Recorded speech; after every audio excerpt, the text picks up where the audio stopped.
Ayan, magandang araw mga kablog. Ayan, another day, another adventure. Tayo po'y pupunta na sa ating pag-a-adventurean. Tayo po'y lalaot uli. Pupunta tayo sa karagatan. Tayo po'y mag-a-adventure. Tayo po'y mamamana muli para makaulam tayo at makakabili tayo ng bigas. Dito ay papunta tayo sa ating bangka. Lalaot ulit tayo mga ka-vlog, mga ka-adventure. Daladala ko yung pana ko at flashlight, salamin, tsaka lang lagayan ng isda. Tuloy lang tayo sa pakipagsapalaran dito sa mundo, sa ating buhay. Enjoy lang natin yung life natin mga ka-vlog. Enjoy lang natin yung mga ginagawa natin. Huwag natin masyadong seryosohin. Dapat lagi naka-smile. Always happy. Bawat nakasalubong natin dyan, nginingitian natin para masaya. Para masabi ng tao na masayahin tayo or mabait. Dito mga adventure, papunta na tayo sa bangka natin.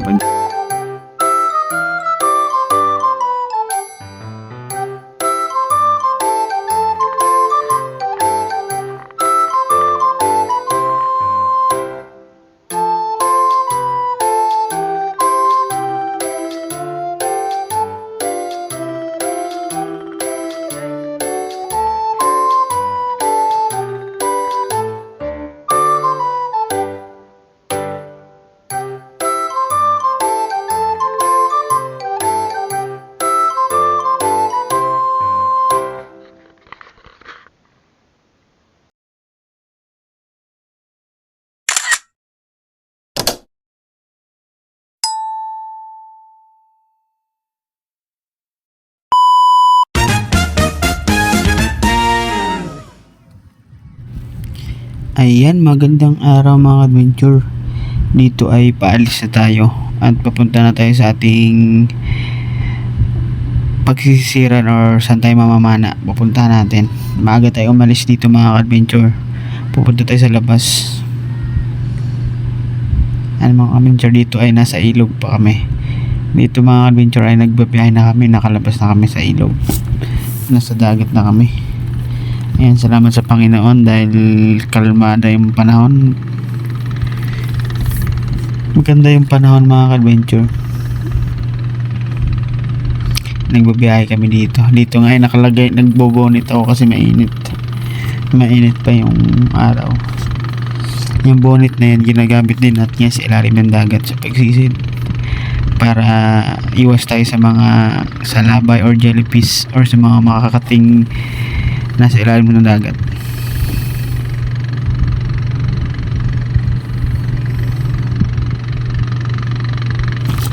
Tuloy lang tayo mga ka-adventure, maghanap ng biyaya. Sabi nga, kayo humanap, kayo makakasumpong. Kailangan hanapin natin yung biyaya natin para magkaroon tayo. Ayun mga ka-adventure, ito yung unang dive natin mga ka-adventure. Nakakita tayo ng kabibi bato or taklobo. Ililipat natin yan dun banda sa may mga bato para lumaki silang maigi.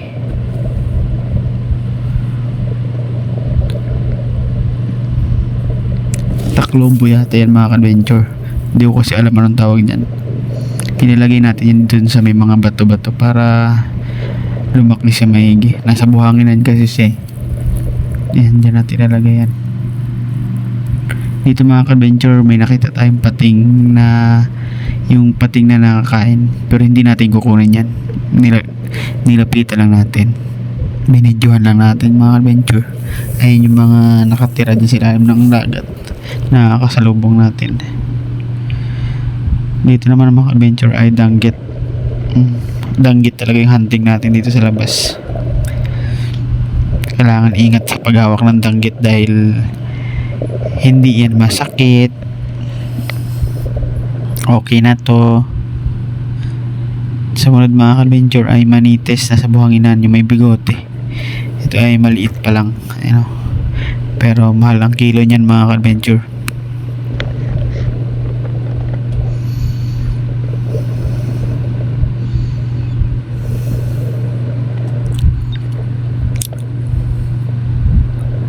Sumunod naman mga ka-adventure, pumana tayo dito ng Gujabaw or Canuping.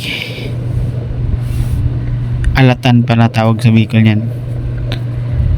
Alatan, Gujabaw yan dito sa amin. Sarap yun sa bawin.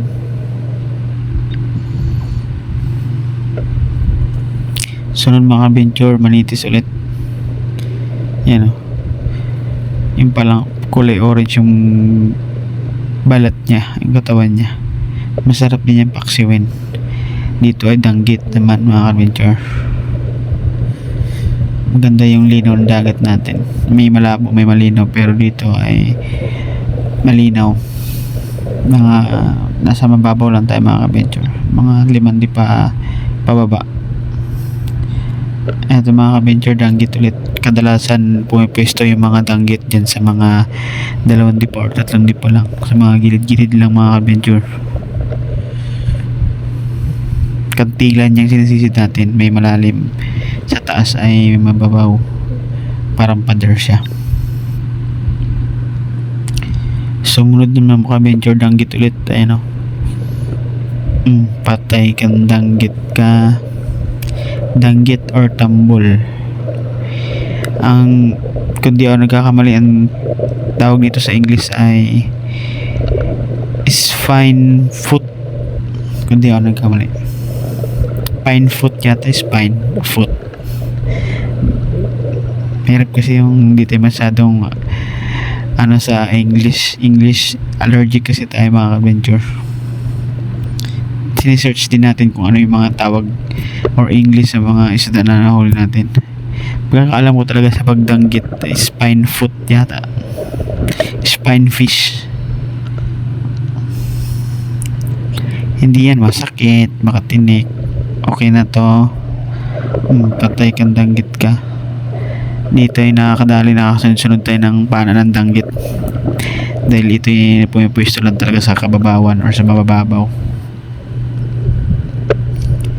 Kahit pa paano may nakakuha tayong isda. Dito yung danggit ulit. Patay kang danggit ka. Sumunod mga ka-adventure, dito naman mga pusit, 2 piraso. Buti mga ka-adventure, yung pinana ko yung pusit na isa, hindi lumay yung isa. Kaso lang yung unang pinana ko nakalpas or natanggal sa pana, kaya pinana ko yung pangalawa. Tapos hinanap ko sa mga ka-adventure yung unang pinana ko. Ayun, may sugat na siya, buti di umalis. Nakuha para natin. 2 piraso yung huli natin dyan mga ka-adventure. Pusit, sarap yan mga ka-adventure, kahit anong luto dyan. Masarap yan ihaw o kaya akilaw, adobo, sabaw, pwede. Sarap yan mga ka-adventure. Kagandahan ng pusit, madali lang sila linisan. Yung iba nga hindi na nililinisan, diretso na subo. Dito mga ka-adventure, may alimasag tayo mga nahuli. Ayan nasa buhanginan. Dito medyo labo yung dagat. Nasa putik nga kasi yan. Alimasag, sarap yan alimasag mga ka-adventure. Sumunod ay alimasag ulit, yung kulay blue na alimasag. Isang uri ng alimasag. Ayan masarap yan at hindi rin yan masakit, makatinik, ay makakasipit. Naman ulit tayo, lamig na. Ayan mga ka-adventure. Dito mga ka-adventure ay dumating na tayo sa bahay natin. Bakit? Aking NEC.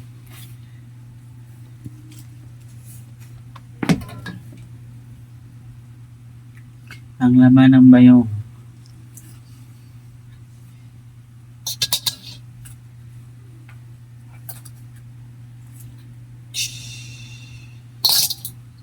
Sa Lunes ko po ako siya.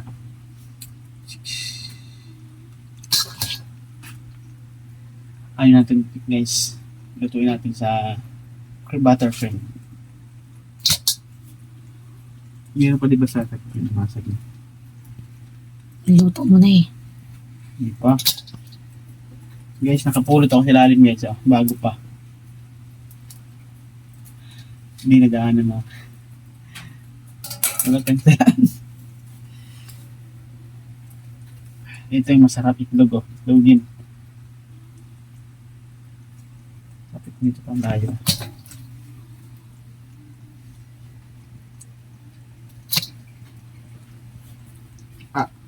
Tinik.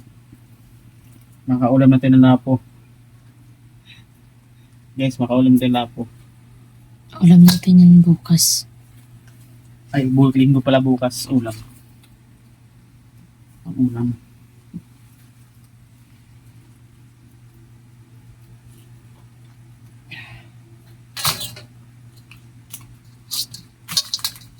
Buhay pa. Tingnan mo guys. Tingnan mo dito.